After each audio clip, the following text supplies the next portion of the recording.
Border ਦੇ ਸੰਬੰਧ ਵਿੱਚ ਬਾਈਡਨ ਐਡਮਿਨਿਸਟ੍ਰੇਸ਼ਨ ਵੱਲੋਂ ਰਾਹਤ ਦਿੱਤੀ ਜਾ ਰਹੀ ਹੈ, ਜਿਸ ਤੋਂ ਬਾਅਦ ਟੈਕਸਸ ਨੇ ਇੱਕ ਵੱਡਾ ਐਲਾਨ ਕੀਤਾ। ਦਰਅਸਲ ਬਾਈਡਨ ਐਡਮਿਨਿਸਟ੍ਰੇਸ਼ਨ ਵੱਲੋਂ ਫੈਸਲਾ ਲਿਆ ਗਿਆ ਹੈ ਕਿ ਬਾਰਡਰ ਦੇ ਉੱਪਰ ਜਿਹੜੀਆਂ ਸਾਬਕਾ ਰਾਸ਼ਟਰਪਤੀ ਟਰੰਪ ਵੱਲੋਂ ਪਾਬੰਦੀਆਂ ਲਗਾਈਆਂ ਗਈਆਂ ਸਨ, ਉਹਨਾਂ ਨੂੰ ਹੁਣ ਖਤਮ ਕੀਤਾ ਜਾਵੇਗਾ।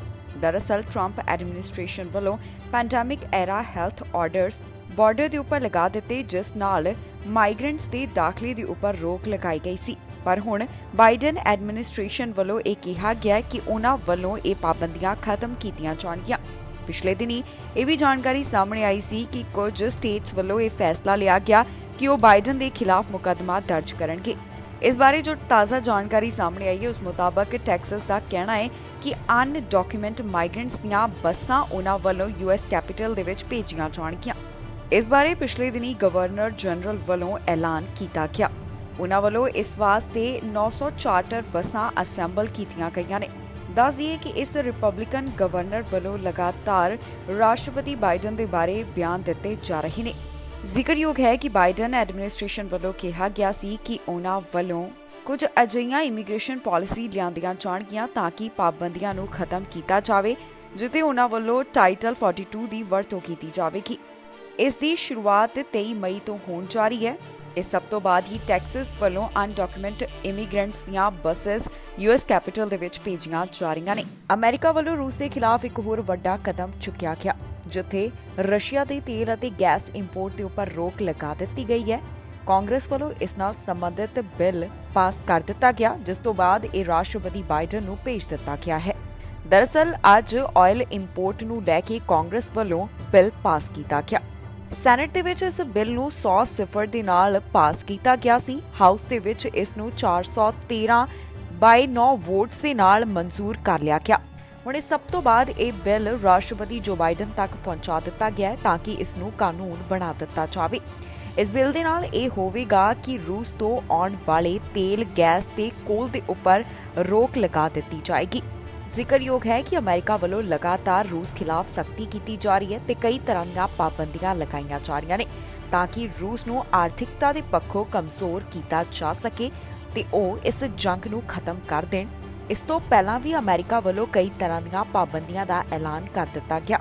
ਪਿਛਲੇ ਦਿਨੀ ਰਾਸ਼ਟਰਪਤੀ ਜੋ ਬਾਈਡਨ ਵੱਲੋਂ ਵੀ ਕਈ ਪਾਬੰਦੀਆਂ ਦੇ ਬਾਰੇ ਜਾਣਕਾਰੀ ਸਾਂਝੀ ਕੀਤੀ ਗਈ, ਜਿਸ ਵਿੱਚ ਪੁਤਿਨ ਦੀਆਂ 2 ਧੀਆਂ ਨੂੰ ਵੀ ਟਾਰਗੇਟ ਕੀਤਾ ਗਿਆ, ਜਿਨ੍ਹਾਂ ਖਿਲਾਫ ਕਾਫੀ ਸਖਤੀ ਕੀਤੀ ਗਈ ਹੈ। ਜ਼ਿਕਰਯੋਗ ਹੈ ਕਿ 1 ਮਹੀਨੇ ਤੋਂ ਵੱਧ ਦਾ ਸਮਾਂ ਹੋ ਚੁੱਕਿਆ ਹੈ ਕਿ ਯੂਕਰੇਨ ਦੇ ਉੱਪਰ ਰੂਸ ਵੱਲੋਂ ਹਮਲਾ ਕੀਤਾ ਗਿਆ। ਜੰਗ ਅਜੇ ਵੀ ਜਾਰੀ ਹੈ। ਵੱਖ-ਵੱਖ ਦੇਸ਼ਾਂ ਵੱਲੋਂ ਰੂਸ ਦੇ ਖਿਲਾਫ ਪਾਬੰਦੀਆਂ ਲਗਾਈਆਂ ਜਾ ਰਹੀਆਂ ਨੇ ਤਾਂ ਕਿ ਉਹਨਾਂ ਨੂੰ ਆਰਥਿਕਤਾ ਪੱਖੋਂ ਪ੍ਰਭਾਵਿਤ ਕੀਤਾ ਜਾਵੇ ਤੇ ਰੂਸ ਇਸ ਜੰਗ ਨੂੰ ਖਤਮ ਕਰ ਦੇਵੇ। ਫਿਲਹਾਲ ਜੰਗ ਜਾਰੀ ਹੈ ਤੇ ਲਗਾਤਾਰ ਵੱਖ-ਵੱਖ ਦੇਸ਼ ਪਾਬੰਦੀਆਂ ਲਗਾਉਂਦੇ ਦਿਖਾਈ ਦੇ ਰਹੇ ਨੇ। ਅੱਜ ਯੂਐਨ ਦੇ ਵੱਲੋਂ ਵੀ ਰੂਸ ਖਿਲਾਫ ਵੱਡੀ ਕਾਰਵਾਈ ਕੀਤੀ ਗਈ, ਜਿੱਥੇ ਉਹਨਾਂ ਦੇ ਉੱਪਰ ਵੱਡੀ ਪਾਬੰਦੀ ਦਾ ਐਲਾਨ ਕਰ ਦਿੱਤਾ ਗਿਆ ਹੈ। ਕੇਟਾਂਜੀ ਬ੍ਰਾਊਨ ਜੈਕਸਨ ਵੱਲੋਂ ਅਮਰੀਕਾ ਵਿੱਚ ਇਤਿਹਾਸ ਰਚਿਆ ਗਿਆ। ਦੱਸ ਦਈਏ ਕਿ Ketanji Brown Jackson supreme court justice ਬਣ ਗਏ ਨੇ। ਸੈਨੇਟ ਦੇ ਵਿੱਚ ਉਹਨਾਂ ਦੇ ਹੱਕ ਲਈ 53 ਵੋਟਾਂ ਪਈਆਂ। ਇਸ VOTING ਦੇ ਵਿੱਚ 53-47 ਦੀ ਗਿਣਤੀ ਦੱਸੀ ਗਈ ਹੈ। ਇਸ ਤੋਂ ਬਾਅਦ ਕੇਟਾਂਜੀ ਬ੍ਰਾਊਨ ਜੈਕਸਨ 116ਵੇਂ ਸੁਪਰੀਮ ਕੋਰਟ ਜਸਟਿਸ ਬਣਨ ਜਾ ਰਹੇ ਨੇ। ਜੈਕਸਨ ਦੀ ਉਮਰ 51 ਸਾਲ ਹੈ, ਜੋ ਕਿ ਪਹਿਲੀ ਬਲੈਕ ਔਰਤ ਦੇ ਤੌਰ ਦੇ ਉੱਪਰ ਆਪਣੇ ਅਹੁਦੇ ਨੂੰ ਸੰਭਾਲਣਗੇ। ਜੀ ਹਾਂ, ਕੇਟਾਂਜੀ ਬ੍ਰਾਊਨ ਜੈਕਸਨ ਵੱਲੋਂ ਅੱਜ ਅਮਰੀਕਾ ਦੇ ਵਿੱਚ ਇਤਿਹਾਸ ਰਚਿਆ ਗਿਆ। ਇਤਿਹਾਸ ਰਚਦਿਆਂ ਉਹ US ਸੁਪਰੀਮ ਕੋਰਟ ਦੇ ਵਿੱਚ ਪਹਿਲੀ ਬਲੈਕ ਵਿਮਨ ਜਸਟਿਸ ਬਣਨ ਜਾ ਰਹੇ ਨੇ। ਦੱਸ ਦਈਏ ਕਿ ਜੈਕਸਨ ਨੂੰ ਰਾਸ਼ਟਰਪਤੀ ਜੋ ਬਾਈਡਨ ਵੱਲੋਂ ਨੋਮੀਨੇਟ ਕੀਤਾ ਗਿਆ ਸੀ। ਇੱਥੇ ਇਹ ਵੀ ਦੱਸਣਯੋਗ ਹੈ ਕਿ ਸਹੁੰ ਚੁੱਕਣ ਤੋਂ ਬਾਅਦ ਜੈਕਸਨ ਕੋਰਟ ਦੇ ਵਿੱਚ ਦੂਸਰੇ ਯੰਗੈਸਟ ਮੈਂਬਰ ਬਣਨ ਜਾ ਰਹੇ ਨੇ। ਇਸ ਤੋਂ ਇਲਾਵਾ 51 ਸਾਲਾ ਜੈਕਸਨ ਕੋਰਟ ਦੇ ਵਿੱਚ ਤੀਸਰੀ ਬਲੈਕ ਜਸਟਿਸ ਹੋਣ ਵਾਲੀ ਹੈ। ਇਸ ਦੇ ਨਾਲ ਹੀ ਉਹ 6ਵੀਂ ਅਜਿਹੀ ਔਰਤ ਹੈ ਜੋ ਆਪਣੇ ਅਹੁਦੇ ਨੂੰ ਸੰਭਾਲਣਗੇ। ਰਸ਼ੀਆ ਦੇ ਖਿਲਾਫ ਵੱਡੀ ਪਾਬੰਦੀ ਲੱਗ ਗਈ ਹੈ। ਜੀ ਹਾਂ, UN ਜਨਰਲ ਅਸੈਂਬਲੀ ਵਿੱਚ ਰੂਸ ਦੇ ਖਿਲਾਫ ਵੱਡਾ ਕਦਮ ਚੁੱਕਿਆ ਗਿਆ, ਜਿੱਥੇ ਹੁਣ ਰੂਸ ਨੂੰ ਹਿਊਮਨ ਰਾਈਟਸ ਕਾਉਂਸਲ ਚੋਂ ਬਾਹਰ ਕਰ ਦਿੱਤਾ ਗਿਆ। ਇਸ ਨਾਲ ਸੰਬੰਧਿਤ UN ਦੇ ਵਿੱਚ VOTING ਕਰਵਾਈ ਗਈ ਸੀ, ਜਿਸ ਤੋਂ ਬਾਅਦ ਇਹ ਹੁਣ ਫੈਸਲਾ ਆਇਆ ਹੈ ਕਿ ਰਸ਼ੀਆ ਨੂੰ ਹਿਊਮਨ ਰਾਈਟਸ ਕਾਉਂਸਲ ਚੋਂ ਬਾਹਰ ਕਰ ਦਿੱਤਾ ਗਿਆ ਹੈ। ਜੋ ਵੋਟਾਂ ਕਰਵਾਈਆਂ ਗਈਆਂ ਉਸ ਮੁਤਾਬਕ 93 ਇਸ ਹੱਕ ਦੇ ਵਿੱਚ ਅਤੇ 24 ਵਿਰੋਧ ਦੇ ਵਿੱਚ ਨਜ਼ਰ ਆਈਆਂ। 93 ਵੋਟਾਂ ਇਸ ਹੱਕ ਦੇ ਵਿੱਚ ਹੋਈਆਂ ਕਿ ਰੂਸ ਨੂੰ ਹਿਊਮਨ ਰਾਈਟਸ ਕਾਉਂਸਲ ਚੋਂ ਬਾਹਰ ਕੱਢਿਆ ਜਾਵੇ। ਦਰਅਸਲ ਬੁੱਚਾ ਦੇ ਵਿੱਚ ਜੋ ਕੁਝ ਵੀ ਹੋਇਆ, ਇਸ ਤੋਂ ਬਾਅਦ ਇਹ ਵੱਡਾ ਫੈਸਲਾ ਰੂਸ ਦੇ ਖਿਲਾਫ ਲਿਆ ਗਿਆ। ਯੂਐਨ ਨੂੰ ਸੰਬੋਧਿਤ ਕਰਦਿਆਂ ਯੂਕਰੇਨ ਦੇ ਰਾਸ਼ਟਰਪਤੀ ਵੱਲੋਂ ਕੁਝ ਤਸਵੀਰਾਂ ਸਾਂਝੀਆਂ ਕੀਤੀਆਂ ਗਈਆਂ ਸਨ, ਜਿਸ ਦੇ ਵਿੱਚ ਵੇਖਿਆ ਜਾ ਸਕਦਾ ਸੀ ਕਿ ਬੁੱਚਾ ਦੇ ਵਿੱਚ ਕਿਸ ਤਰ੍ਹਾਂ ਦੇ ਹਾਲਾਤ ਬਣੇ ਹੋਏ ਨੇ। ਇਹ ਮਾਮਲਾ ਸਾਹਮਣੇ ਆਉਣ ਤੋਂ ਬਾਅਦ ਵੱਖ-ਵੱਖ ਦੇਸ਼ਾਂ ਵੱਲੋਂ ਰੂਸ ਦੇ ਖਿਲਾਫ ਕਾਰਵਾਈ ਕੀਤੀ ਗਈ। ਪਿਛਲੇ ਦਿਨੀ ਅਮਰੀਕਾ ਵੱਲੋਂ ਵੀ ਰੂਸ ਦੇ ਖਿਲਾਫ ਵੱਡੀਆਂ ਪਾਬੰਦੀਆਂ ਦਾ ਐਲਾਨ ਕਰ ਦਿੱਤਾ ਗਿਆ, ਜਿੱਥੇ ਪੁਤਿਨ ਦੀਆਂ ਬੇਟੀਆਂ ਦੇ ਉੱਪਰ ਵੀ ਪਾਬੰਦੀਆਂ ਲਗਾਈਆਂ ਗਈਆਂ। ਜ਼ਿਕਰਯੋਗ ਹੈ ਕਿ 1 ਮਹੀਨੇ ਤੋਂ ਵੱਧ ਦਾ ਸਮਾਂ ਹੋ ਚੁੱਕਾ ਹੈ ਕਿ ਰੂਸ ਵੱਲੋਂ ਯੂਕਰੇਨ ਦੇ ਉੱਪਰ ਹਮਲਾ ਕੀਤਾ ਗਿਆ। ਇਹ ਜੰਗ ਅਜੇ ਵੀ ਜਾਰੀ ਹੈ। ਲਗਾਤਾਰ ਵੱਖ-ਵੱਖ ਦੇਸ਼ਾਂ ਵੱਲੋਂ ਰੂਸ ਦੇ ਖਿਲਾਫ ਦਬਾਅ ਬਣਾਇਆ ਜਾ ਰਿਹਾ ਹੈ ਕਿ ਉਹ ਇਸ ਜੰਗ ਨੂੰ ਖਤਮ ਕਰ ਦੇਣ। ਹੁਣ ਯੂਐਨ ਦੇ ਵੱਲੋਂ ਜੋ ਵੱਡਾ ਕਦਮ ਚੁੱਕਿਆ ਗਿਆ, ਇਸ ਸੰਬੰਧ ਵਿੱਚ ਹੋਰ ਕੀ ਜਾਣਕਾਰੀ ਸਾਹਮਣੇ ਆ ਰਹੀ ਹੈ, ਆਓ ਤੁਹਾਨੂੰ ਸੁਣਾਉਂਦੇ ਹਾਂ। 41 votes. The first time we went into the General Assembly. The second time we got 140. And I have no doubt that we can defeat Russia here on the Human Rights Council. They don't deserve to be on the Human Rights Council.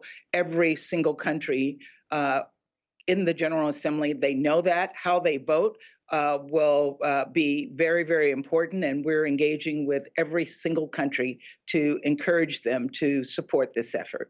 And so I don't know that we'll get 140. I know that we will get the 2/3 vote required of those voting to end this. The practical result of it is continued isolation of the Russians, a strong message from the international community that we're not going to allow them to sit in the Human Rights Council. America ਦੇ Sacramento ਦੇ ਵਿੱਚ ਜੋ ਭਿਆਨਕ ਗੋਲੀਬਾਰੀ ਹੋਈ ਸੀ, ਇਸ ਬਾਰੇ ਤਾਜ਼ਾ ਜਾਣਕਾਰੀ ਸਾਹਮਣੇ ਆਈ ਹੈ। ਪੁਲਿਸ ਵੱਲੋਂ ਇਸ ਬਾਰੇ ਜਾਣਕਾਰੀ ਸਾਂਝੀ ਕਰਦਿਆਂ ਦੱਸਿਆ ਗਿਆ ਕਿ ਇਸ ਮਾਮਲੇ ਨਾਲ ਕਿੰਨੇ ਜਾਣੇ ਜੁੜੇ ਹੋਏ ਨੇ, ਇਹ ਜਾਣਕਾਰੀ ਹੁਣ ਉਹਨਾਂ ਦੇ ਹੱਥ ਲੱਗ ਗਈ ਹੈ। ਦਰਅਸਲ ਸੈਕਰਾਮੈਂਟੋ ਦੇ ਵਿੱਚ ਜਿਹੜੀਆਂ ਗੋਲੀਆਂ ਚੱਲਣ ਦਾ ਮਾਮਲਾ ਸਾਹਮਣੇ ਹੈ, ਇਸ ਵਿੱਚ 6 ਲੋਕਾਂ ਦੀ ਜਾਨ ਚਲੀ ਗਈ। ਇਸ ਤੋਂ ਇਲਾਵਾ 12 ਜਾਣੇ ਜ਼ਖਮੀ ਦੱਸੇ ਗਏ। ਪੁਲਿਸ ਵੱਲੋਂ ਸਾਂਝੀ ਕੀਤੀ ਗਈ ਜਾਣਕਾਰੀ ਮੁਤਾਬਕ ਉਹਨਾਂ ਨੇ 5 ਗਨਮੈਨ ਦੀ ਪੁਸ਼ਟੀ ਕਰ ਲਈ ਹੈ। ਇਹਨਾਂ ਵਿੱਚੋਂ 2 ਸਸਪੈਕਟਸ ਨੂੰ ਜ਼ਖਮੀ ਹਾਲਤ ਵਿੱਚ ਪਾਇਆ ਗਿਆ, ਜੋ ਕਿ ਪੁਲਿਸ ਦੀ ਹਿਰਾਸਤ ਵਿੱਚ ਨੇ। ਪੁਲਿਸ ਵੱਲੋਂ ਇਹ ਮਾਮਲਾ ਗੈਂਗ ਰਾਈਵਲਸ ਨਾਲ ਜੁੜਿਆ ਹੋਇਆ ਦੱਸਿਆ ਗਿਆ। ਫਿਲਹਾਲ ਇਸ ਮਾਮਲੇ ਦੇ ਸੰਬੰਧ ਵਿੱਚ ਵਧੇਰੇ ਜਾਣਕਾਰੀ ਹਾਸਲ ਕੀਤੀ ਜਾ ਰਹੀ ਹੈ, ਪਰ ਜਿਹੜੀ ਵੀ ਇਨਫੋਰਮੇਸ਼ਨ ਸਾਹਮਣੇ ਆ ਰਹੀ ਹੈ, ਉਹ ਆਮ ਲੋਕਾਂ ਨਾਲ ਹੁਣ ਸਾਂਝੀ ਕੀਤੀ ਜਾ ਰਹੀ ਹੈ। ਜਾਣਕਾਰੀ ਲਈ ਦੱਸ ਦਈਏ ਕਿ ਐਤਵਾਰ ਸਵੇਰ ਨੂੰ ਸੈਕਰਾਮੈਂਟੋ ਤੋਂ ਇੱਕ ਅਜਿਹਾ ਮਾਮਲਾ ਸਾਹਮਣੇ ਆਇਆ, ਜਿੱਥੇ ਤਾਬੜਤੋੜ ਗੋਲੀਆਂ ਚਲਾਈਆਂ ਗਈਆਂ। ਇੱਥੇ 100 ਦੇ ਕਰੀਬ ਗਨ ਸ਼ਾਟਸ ਚਲਾਏ ਗਏ, ਜਿਸ ਤੋਂ ਬਾਅਦ 6 ਜਾਣਿਆਂ ਦੀ ਮੌਤ ਹੋ ਗਈ ਅਤੇ ਕਈ ਜਾਣੇ ਜ਼ਖਮੀ ਦੱਸੇ ਗਏ। ਪਿਛਲੇ ਦਿਨੀ ਪੁਲਿਸ ਵੱਲੋਂ ਦੂਸਰੇ ਸਸਪੈਕਟ ਨੂੰ ਹਿਰਾਸਤ ਵਿੱਚ ਲਿਆ ਗਿਆ। ਪੁਲਿਸ ਵੱਲੋਂ ਸਾਂਝੀ ਕੀਤੀ ਗਈ ਜਾਣਕਾਰੀ ਮੁਤਾਬਕ ਇਸ ਮਾਮਲੇ ਦੇ ਨਾਲ 2 ਗੈਂਗਸ ਜੁੜੀਆਂ ਹੋਈਆਂ ਨੇ, ਪਰ ਇਸ ਬਾਰੇ ਅਜੇ ਉਹਨਾਂ ਨੇ ਵਧੇਰੇ ਜਾਣਕਾਰੀ ਸਾਂਝੀ ਨਹੀਂ ਕੀਤੀ। ਇਸ ਤੋਂ ਇਲਾਵਾ ਸੈਕਰਾਮੈਂਟੋ ਕਾਉਂਟੀ ਕੋਰਨਰ ਵੱਲੋਂ ਜਿਹੜੀ ਜਾਣਕਾਰੀ ਦਿੱਤੀ ਗਈ, ਉਸ ਮੁਤਾਬਕ ਇਸ ਗੋਲੀਬਾਰੀ ਵਿੱਚ 3 ਔਰਤਾਂ ਦੀ ਮੌਤ ਹੋ ਗਈ ਅਤੇ 3 ਮੇਲ ਮਾਰੇ ਗਏ। ਇਹਨਾਂ ਦੀ ਪਹਿਚਾਣ ਵੀ ਜਨਤਕ ਕੀਤੀ ਗਈ। 3 ਔਰਤਾਂ ਦੇ ਨਾਮ ਅਲੈਗਜ਼ੈਂਡਰਾ ਡੇਵਿਸ ਐਂਡਰਾਂਡੇ ਦੇ ਤੌਰ ਦੇ ਉੱਪਰ ਦੱਸੀ ਗਈ ਤੇ ਜਿਹੜੇ 3 ਮੇਲਸ ਦੀ ਮੌਤ ਹੋਈ ਹੈ, ਉਹਨਾਂ ਦੇ ਨਾਮ ਹੈਰਿਸ, ਲੁਚੇਸੀ ਅਤੇ ਟਰਨਰ ਦੇ ਤੌਰ ਦੇ ਉੱਪਰ ਦੱਸੇ ਗਏ ਨੇ। ਜਿਹੜੇ ਜ਼ਖਮੀ ਹੋਏ, ਉਹਨਾਂ ਦੀ ਪਹਿਚਾਣ ਪੁਲਿਸ ਵੱਲੋਂ ਜਨਤਕ ਨਹੀਂ ਕੀਤੀ ਗਈ, ਪਰ ਜਿਹੜੇ 2 ਜਾਣੇ ਹਿਰਾਸਤ ਵਿੱਚ ਲਏ ਗਏ, ਉਹਨਾਂ ਦੇ ਨਾਮ ਜ਼ਰੂਰ ਪੁਲਿਸ ਵੱਲੋਂ ਜਨਤਕ ਕੀਤੇ ਗਏ। ਦੱਸ ਦਈਏ ਕਿ ਸੈਕਰਾਮੈਂਟੋ ਦੀ ਇਸ ਗੋਲੀਬਾਰੀ ਦੇ ਮਾਮਲੇ ਦੇ ਵਿੱਚ ਲਗਾਤਾਰ ਪੁਲਿਸ ਵੱਲੋਂ ਵਧੇਰੇ ਕਾਰਵਾਈ ਕੀਤੀ ਜਾ ਰਹੀ ਹੈ, ਤਾਂ ਕਿ ਇਸ ਘਟਨਾ ਦੇ ਬਾਰੇ ਜਲਦ ਤੋਂ ਜਲਦ ਬਾਕੀ ਦੀ ਜਾਣਕਾਰੀ ਹਾਸਲ ਕੀਤੀ ਜਾ ਸਕੇ। ਹੁਣ ਤੱਕ ਸਾਂਝੀ ਕੀਤੀ ਗਈ ਜਾਣਕਾਰੀ ਦੇ ਮੁਤਾਬਕ ਪੁਲਿਸ ਵੱਲੋਂ ਦੱਸਿਆ ਗਿਆ ਹੈ ਕਿ ਇਸ ਮਾਮਲੇ ਨਾਲ ਕਿੰਨੇ ਜੁੜੇ ਹੋਏ ਸਸਪੈਕਟਸ ਦੇ ਬਾਰੇ ਉਹਨਾਂ ਨੂੰ ਪਤਾ ਚੱਲਿਆ। House speaker Nancy corona virus ਦੀ ਲਪੇਟ ਵਿੱਚ ਆ ਗਏ ਨੇ। ਇਸ ਬਾਰੇ ਸਪੋਕਸਮੈਨ ਵੱਲੋਂ ਜਾਣਕਾਰੀ ਸਾਂਝੀ ਕੀਤੀ ਗਈ। ਜੀ ਹਾਂ, ਕੈਲੀਫੋਰਨੀਆ ਡੈਮੋਕ੍ਰੇਟ ਸਪੋਕਸਮੈਨ ਦਾ ਕਹਿਣਾ ਹੈ ਕਿ ਹਾਊਸ ਸਪੀਕਰ ਦਾ ਕੋਰੋਨਾ ਟੈਸਟ ਪੋਜ਼ਿਟਿਵ ਆਇਆ। ਜਾਣਕਾਰੀ ਮੁਤਾਬਕ ਇਸ ਹਫਤੇ ਉਹਨਾਂ ਦਾ ਟੈਸਟ ਨੈਗੇਟਿਵ ਆਉਣ ਤੋਂ ਬਾਅਦ ਹੁਣ ਉਹ ਕੋਰੋਨਾ ਵਾਇਰਸ ਨਾਲ ਪੋਜ਼ਿਟਿਵ ਪਾਏ ਗਏ ਨੇ। ਜਾਣਕਾਰੀ ਦਿੱਤੀ ਜਾ ਰਹੀ ਹੈ ਕਿ ਨੈਂਸੀ ਏਸਿਮਟੋਮੈਟਿਕ ਨੇ।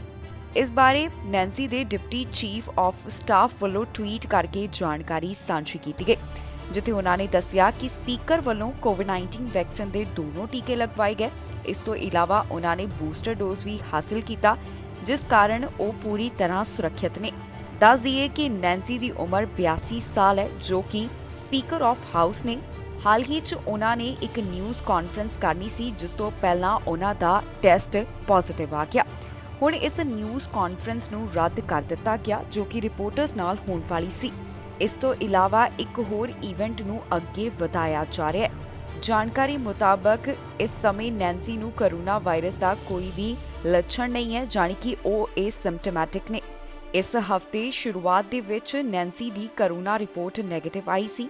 ਬੁੱਧਵਾਰ ਵਾਲੇ ਦਿਨ ਨੈਂਸੀ ਵਾਈਟ ਹਾਊਸ ਦੇ ਵਿੱਚ ਮੌਜੂਦ ਸੀ, ਜਿਨ੍ਹਾਂ ਨੂੰ ਰਾਸ਼ਟਰਪਤੀ ਜੋ ਬਾਈਡਨ ਦੇ ਨੇੜੇ ਦੇਖਿਆ ਗਿਆ, ਕਿਉਂਕਿ ਇੱਥੇ ਉਹਨਾਂ ਵੱਲੋਂ ਇੱਕ ਬਿੱਲ ਸਾਈਨ ਕੀਤਾ ਜਾ ਰਿਹਾ ਸੀ। ਹੁਣ ਇੱਥੇ ਜਿਹੜੇ ਲੋਕ ਮੌਜੂਦ ਸਨ ਉਹਨਾਂ ਨੂੰ ਕਿਹਾ ਜਾ ਰਿਹਾ ਹੈ ਕਿ ਉਹ ਵੀ ਆਪਣਾ ਕੋਰੋਨਾ ਵਾਇਰਸ ਦਾ ਟੈਸਟ ਕਰਵਾ ਲੈਣ ਅਤੇ ਸੁਰੱਖਿਅਤ ਰਹਿਣ। ਇਸ ਤੋਂ ਇਲਾਵਾ ਵਾਈਟ ਹਾਊਸ ਤੋਂ ਜਿਹੜੀ ਬੁੱਧਵਾਰ ਨੂੰ ਜਾਣਕਾਰੀ ਸਾਹਮਣੇ ਆਈ, ਉਸ ਵਿੱਚ ਦੱਸਿਆ ਗਿਆ ਕਿ ਰਾਸ਼ਟਰਪਤੀ ਜੋ ਬਾਈਡਨ ਦਾ ਟੈਸਟ ਨੈਗੇਟਿਵ ਆਇਆ ਹੈ, ਉਹਨਾਂ ਨੂੰ ਕੋਰੋਨਾ ਵਾਇਰਸ ਪੋਜ਼ਿਟਿਵ ਨਹੀਂ ਪਾਇਆ ਗਿਆ।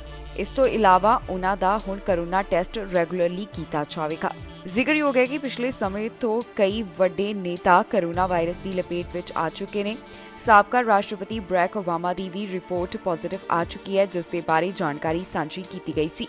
ਸਤਿ ਸ਼੍ਰੀ ਅਕਾਲ ਜੀ, ਮੈਂ ਨਿਰਮਲ ਮਾਨ ਊੜਾ ਟੈਕਸ ਸੈਟਲਮੈਂਟ ਤੋਂ। ਇਹ ਤੁਸੀਂ ਵੀਡੀਓ ਦੇਖ ਰਹੇ ਸੀ ਟੀਵੀ ਪੰਜਾਬ ਦੇ ਉੱਤੇ।